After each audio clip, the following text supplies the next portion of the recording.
किसी भी बिजनेस को ग्रो करवाने के लिए कुछ कुछ पैरामीटर्स होते हैं, right?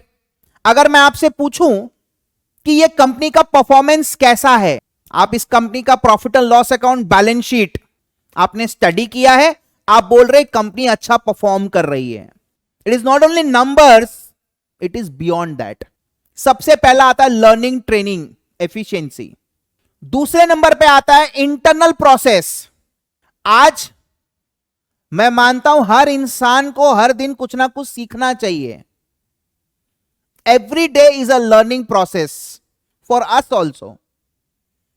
I cannot say that I am 100% knowledgeable, but I can proudly say if I am 70-80% knowledgeable, I am able to communicate 100% of that.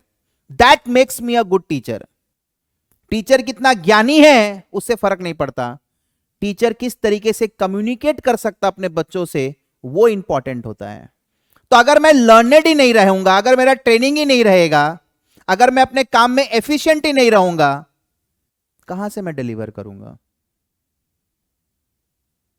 आज हमने एक ऐसा internal business process, next step is internal business process,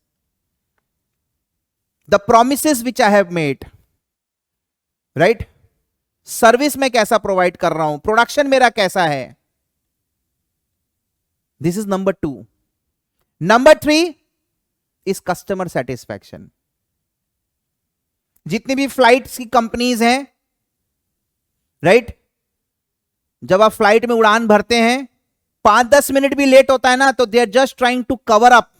अभी recently मैं सूरत गया था, वहां पे इट वाज लाइक कि वहां का एयरपोर्ट 7:30 को खुलता है एंड पायलट इज लाइक कि बोला मैं पहुंच गया हूं, मैं चाहूं तो मैं 10 मिनट में आपको लैंड करा सकता हूं, लेकिन वहां के एयरपोर्ट खुलता ही है 7:30 बजे, मैं आपको 7:37 पे लैंड कराऊंगा।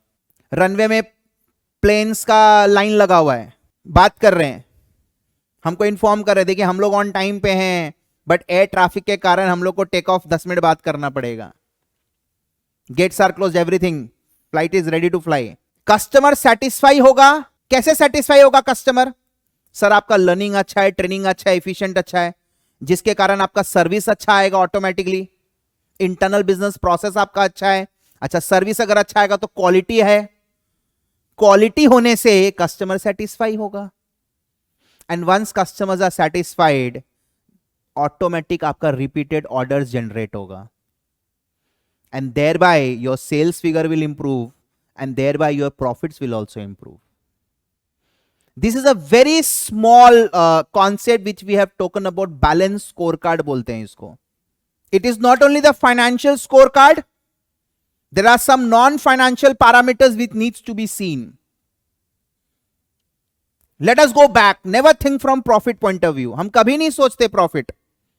आज हमने टेक्नोलॉजी में इतना इन्वेस्ट किया, इतना टाइम रिसोर्सेज हमने लगाया है, our profit margin has drastically fallen, but we are okay with it because we know we are innovating something, we are doing some kind of invention, हम एक नया टेक्नोलॉजी, एक फ्यूचरिस्टिक सोच है हमारा, definitely our numbers will improve in future. Learning is there, training, efficiency, everything, this is सबसे पहला। Learning नहीं होगा तो कुछ नहीं होने वाला। Second is process. आपका बिजनेस का जो प्रोसेस है, इंटरनल जो प्रोसेस है, उसमें आप ऑटोमेशंस लाइए, उसमें आप टेक्नोलॉजी लाइए, क्वालिटी पे ध्यान दीजिए, ये सब चीज आप करेंगे ना। Third, customer satisfaction. Think from customer perspective. This is very important. What customer wants.